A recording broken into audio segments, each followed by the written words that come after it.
why do we have to? I did the same thing. Yeah. Me Okay. too. Okay. What does it mean to deceive? Do we always have to lie? Can we always detect the deception? Well, actually, it's like playing a sneaky game with the truth. We don't always know. Deception occurs in today's society so often, maybe way too often.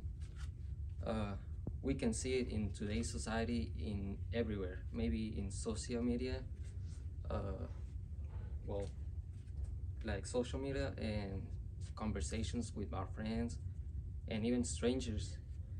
But we might be deceiving ourselves right now.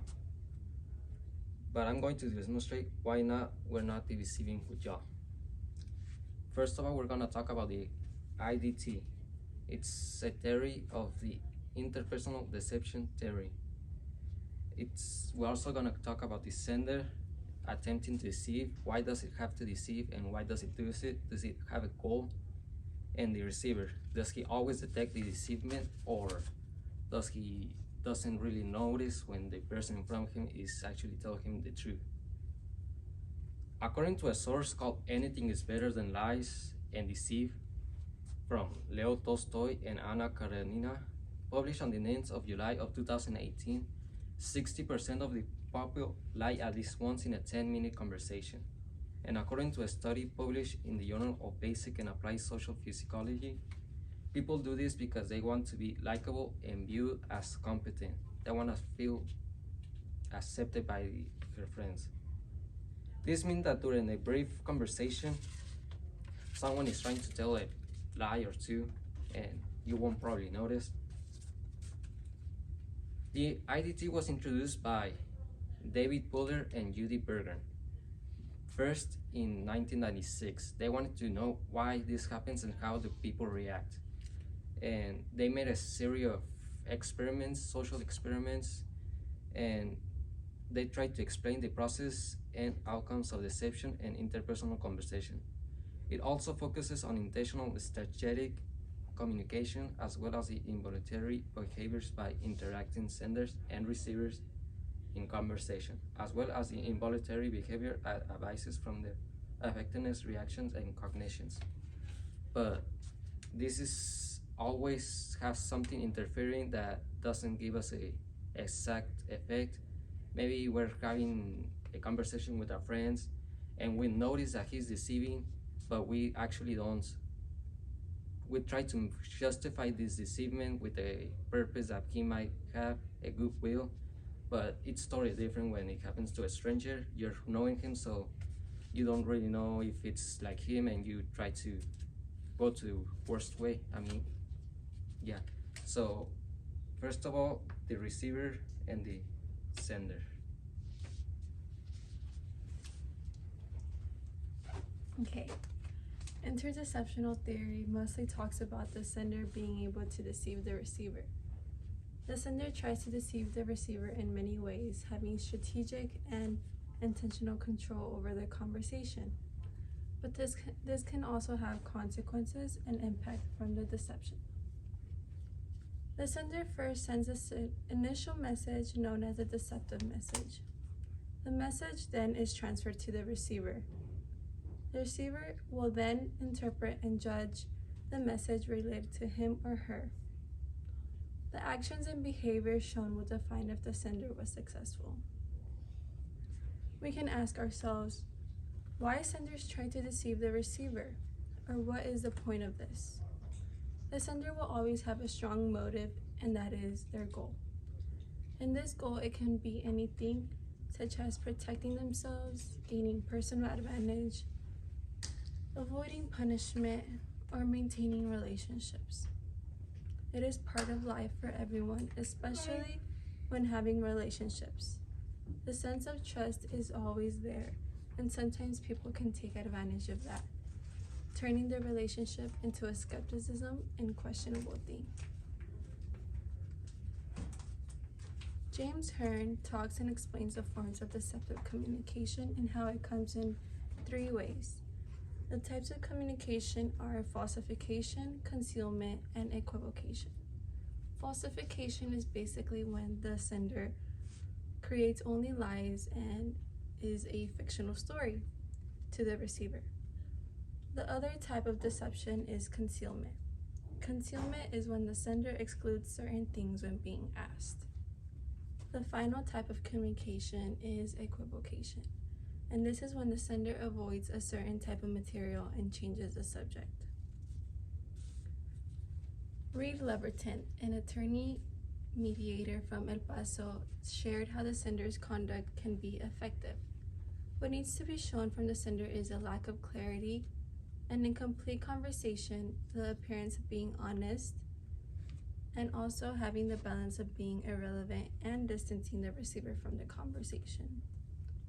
When the sender sends the message will always have lack of clarity. The sender does this in order for the receiver to get more interpretations and from the message and not quite have a full understanding of what the message truly means. The main purpose of this is having unclear response will have an out in the event that he or she is being challenged by the receiver. The other strategy that the sender presents is having an incomplete conversation about the topic or negotiation. This will always have an advantage on the sender's part. When the sender sends the incomplete message, the receiver can have the message be understood in many ways. The sender does not want the receiver to have a limit of interpretations and get a full understanding of the manipulation because it will increase the chances of the sender getting caught. Having the appearance of being honest is the next strategy. When the sender is trying to succeed, he or she needs to make the appearance of being honest, nice, vulnerable, and also show that he or she is being reasonable. Plausibility is an important factor because it will determine whether the sender appears to be truthful. Another strategy is having the balance of being irrelevant.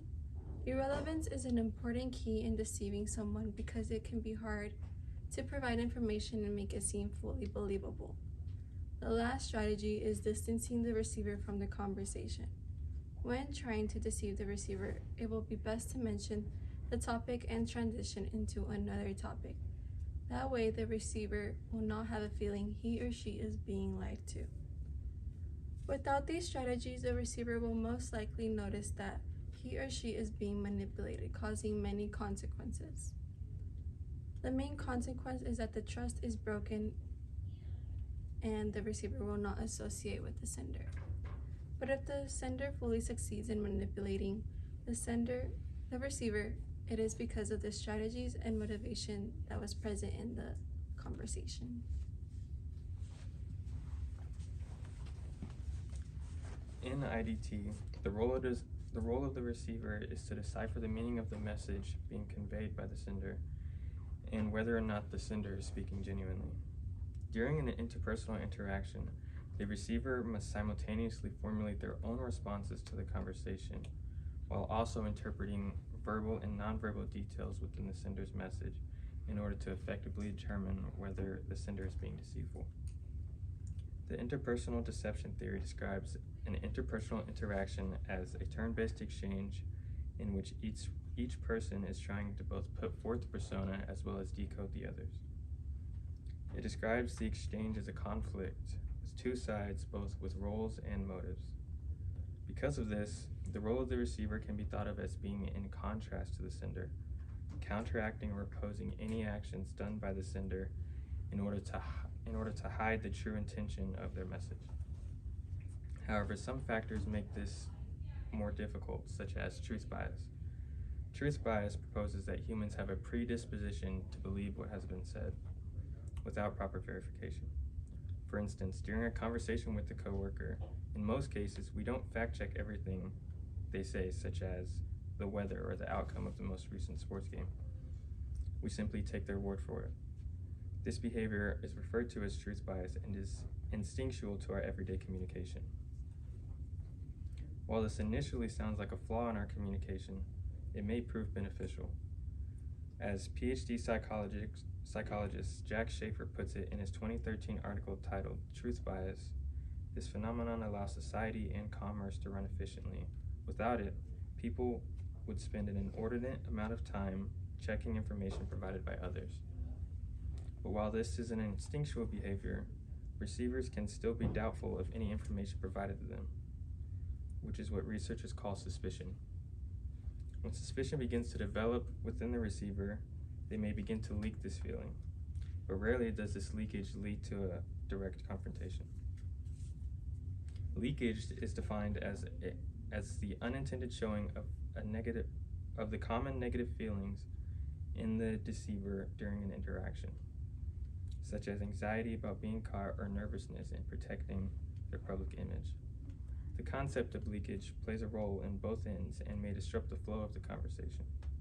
As stated in Buller and Bagun's 2015 study on IDT, this is caused by their cognitive workload increasing as they try to concoct possible lies and make usually unsuccessful efforts to suppress the signs of nervousness. Verbal indications such as a change in pitch or contradiction in the sender's message, or nonverbal cues such as a lack of eye contact or perspiration are some of the most common and widely known. However, none of these have shown to be completely reliable. Therefore, interpersonal deception theory says it's the receiver's job to pick up on these details and detect signs of deception on a case-by-case basis. So what does this theory teach us? In our day-to-day conversation, we encounter deception quite often.